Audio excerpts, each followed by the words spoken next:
All right. Hi everyone, my name is Renu Vashishtha और आज की इस क्लास में हम देखने वाले हैं कि CSIR नेट का जो अभी फॉर्म निकले हुए हैं आप उसको कैसे फिलअप कर सकते हैं, कौन कौन सी ऐसी मिस्टेक्स हैं जिनको आपको अवॉइड करना चाहिए। वीडियो ज़रा लंबी रहने वाली है लेकिन आपके जितने भी डाउट्स हैं वो सारे क्लियर हो जाएंगे। क्या क्या मिस्टेक्स हैं जो आपको अवॉइड करनी चाहिए और कौन कौन से ऑप्शन आपको फिलअप करने हैं, तो स्टार्ट करते हैं। सबसे पहले आपको गूगल पे जाना है, csir.nta.ac.in डाल देना है। फिर उसके बाद इस तरीके का एक सिनेरियो ओपन हो जाएगा जो कि रहेगा CSIR UGC net national testing agency. इसके ऊपर आपको क्लिक करना है। क्लिक करने के बाद आपको इस तरीके का इंटरफेस आएगा। यहाँ पे जो लेटेस्ट न्यूज़ दिख रही है CSIR UGC net registration is live, यहीं पे आपको क्लिक कर देना है। उसके बाद आपके पास एक आएगा स्टेप्स टू अप्लाई ऑनलाइन। ठीक है, दो फॉर्म ओपन होंगे यहाँ पे। एक तो आप अगर न्यू कैंडिडेट हैं तो रजिस्टर हेयर आपको इस पर क्लिक करना है, और अगर आपके पास ऑलरेडी एप्लीकेशन नंबर है, लेकिन एप्लीकेशन नंबर तभी आएगा जब आप पहले रजिस्टर करोगे।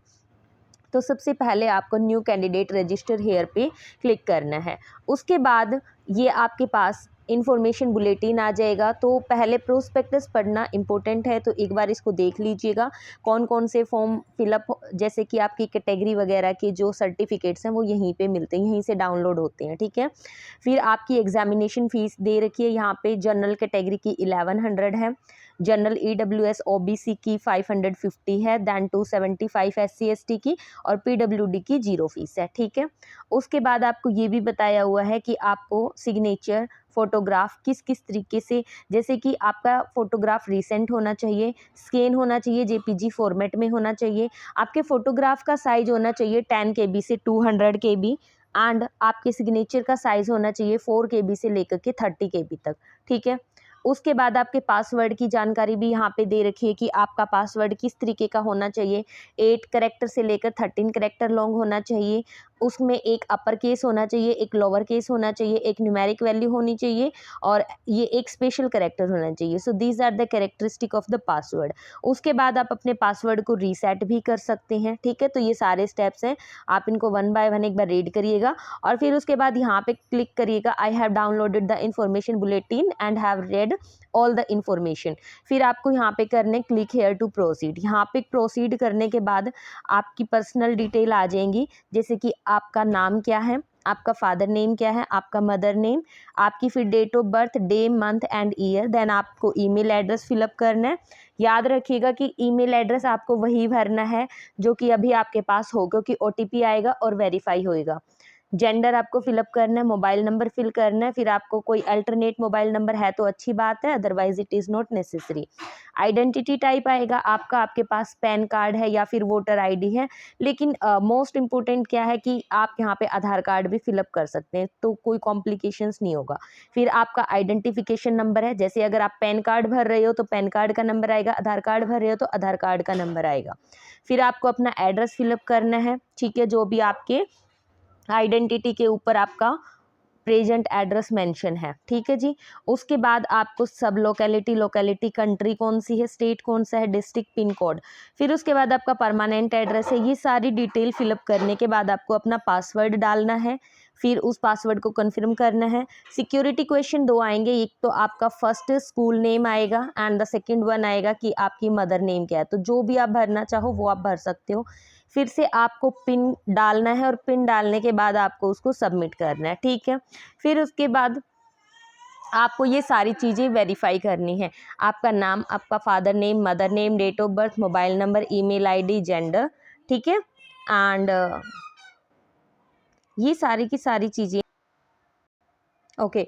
उसके बाद ये सारी की सारी चीज़ें वेरीफाई करने के बाद आपको फिर से डिक्लेरेशन आएगा, इस पे एग्री करना है। अब अगर आपको लगता है कि कोई मिस्टेक हुई है तो आप एडिट भी कर सकते हैं, और अगर मिस्टेक नहीं है तो आप सबमिट एंड सेंड OTP पे क्लिक करना, येस और नो का ऑप्शन आएगा, येस पे क्लिक करना है। उसके जस्ट बाद आपको ओटीपी वेरीफाई करना है, ईमेल के ऊपर ओटीपी मिलेगा, वो ओटीपी वेरीफाई करना है, सिक्योरिटी पिन भरना, वेरीफाई करना है। जैसे ये हो जाएगा आपके पास एक मैसेज आएगा, your account has been verified and your application number has been send to your email address. So these are the basic details. यहाँ पर तो ज़्यादा प्रॉब्लम नहीं होने वाली है। ओके क्लिक कर देना है। फिर जस्ट उसके बाद अब आपका मेन काम ओपन अप होने वाला है। यहाँ से इसको ज़रा ध्यान से देखिएगा। अब आपके पास एप्लीकेशन नंबर आ चुका है, वो एप्लीकेशन फिलअप करना है और पासवर्ड जो आपने अभी फिलअप किया था, उसके बाद सिक्योरिटी पिन ये वाला डालना है। ये तीनों चीज़ें डालने के बाद आपको इस तरीके का इंटरफेस मिल जाएगा। आपने रजिस्ट्रेशन कर दिया है बिल्कुल। एप्लीकेशन नंबर आपका इनकम्प्लीट है अभी, एप्लीकेशन फॉर्म, और फीस पेमेंट भी इनकम्प्लीट है, तो ये दोनों अभी आपको फिलअप करना है। जो बेसिक डिटेल है वो तो आपकी फिलअप हो ही मिलेंगी, क्योंकि आपने रजिस्ट्रेशन के दौरान आपने उनको फिलअप कर दिया था। स्टार्ट हो जाएगा कैटेगरी से फिलअप करना। आपकी जनरल कैटेगरी है, ईडब्ल्यूएस है या फिर कोई और है, पीडब्ल्यूडी कैंडिडेट है या नहीं है, क्या आप डायबिटिक हैं, आपकी एनुअल इनकम कितनी है। फिर उसके बाद फिर से आपको सिक्योरिटी कोड डालना है और फिर से एग्री कर देना है। एग्री करने के बाद आपका डाटा सेव हो जाएगा।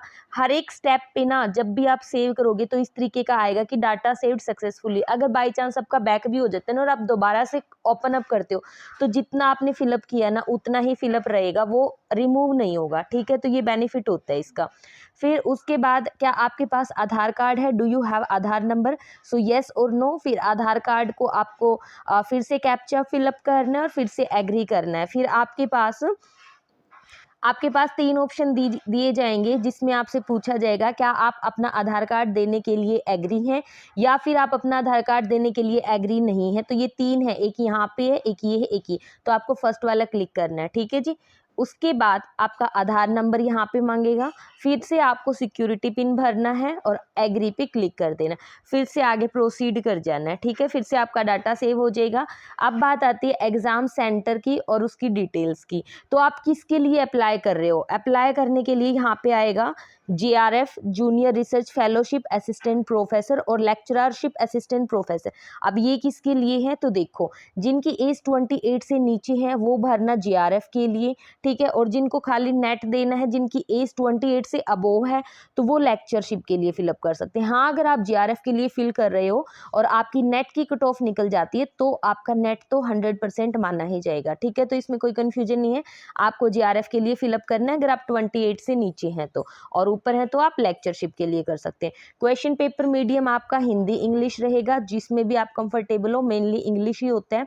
सब्जेक्ट ऑप्टेड नेट कौन सा है, अब ये सब्जेक्ट है, ये कौन सा आएगा, सब्जेक्ट के अंदर आएगा आपका chemical science, earth, atmospheric, oceans and planetary science, life science, mathematical science and physical science. तो इनमें से जो भी आपका सब्जेक्ट हो, उसके जस्ट बाद आपका सब्जेक्ट का टाइप आएगा कि आप अप्लाइड मैथमेटिक्स कर रहे हो, प्योर मैथमेटिक्स, स्टैट या अदर। आप जो भी सब्जेक्ट फिलअप करोगे उसी के अकॉर्डिंग आएगा। मैंने मैथ फिल किया तो मैथ के अकॉर्डिंग आया अप्लाइड पे।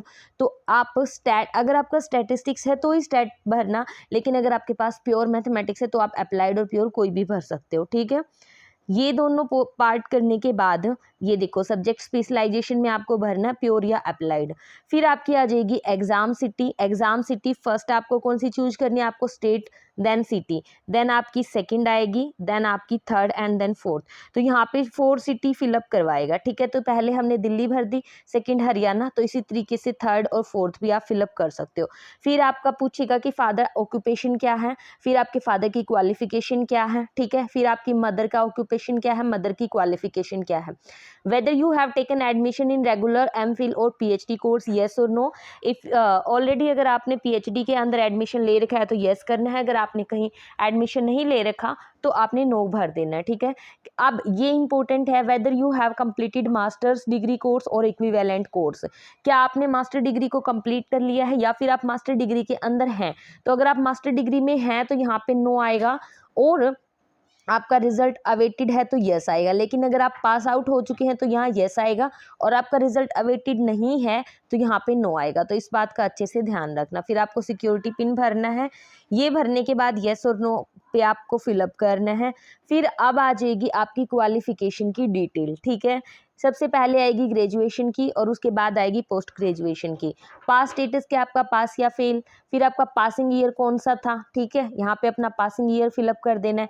आपका कोर्स कौन सा है, कोर्स दिखाएगा ये B pharmacy, BSc honours, BTech, BE, BS 4 year. और अगर आपका कोर्स इनके अंदर नहीं है, अगर सपोज आपने बीएससी नॉन मेडिकल या बीएससी पास कोर्स से किया तो आप अदर पे फिल कर देना और फिर नीचे ऑप्शन आएगा उसके अंदर लिख देना अगर आपने बीएससी नॉन मेडिकल से किया तो बीएससी पीसीएम, ठीक है, इतना कर देना।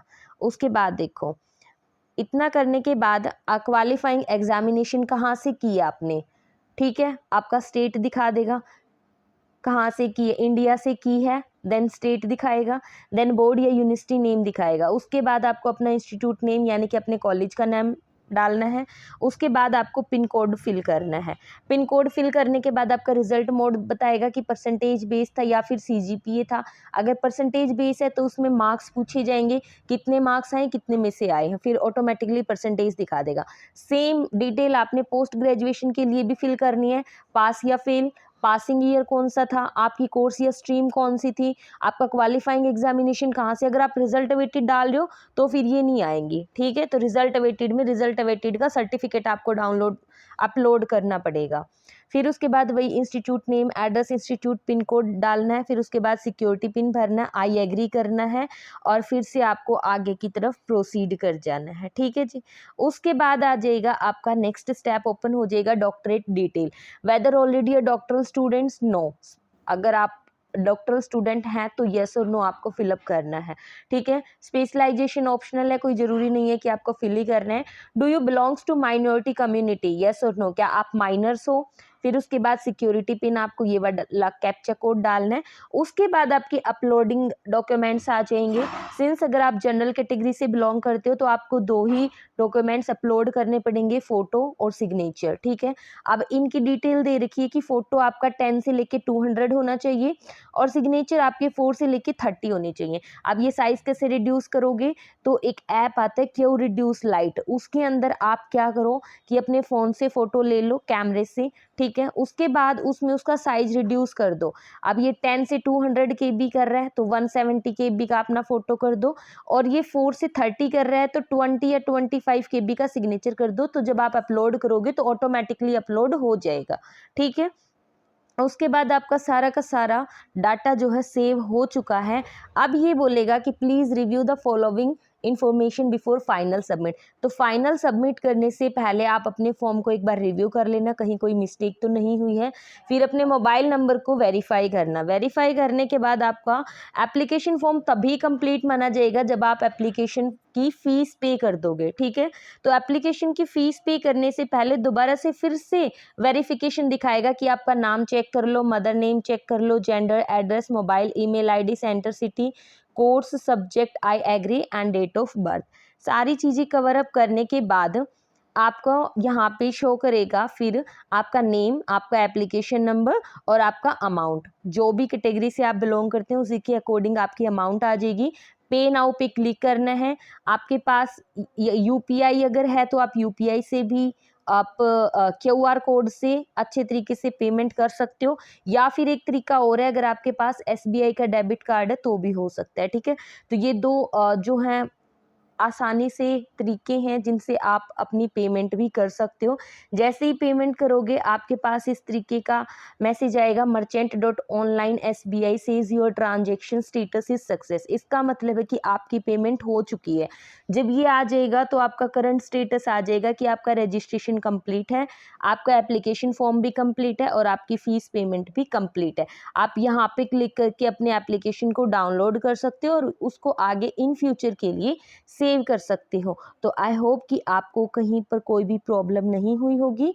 अगर आपको वीडियो अच्छी लगी then please like, share and subscribe my channel. मिलते हैं नेक्स्ट आने वाली क्लास में। Till then thank you and bye bye.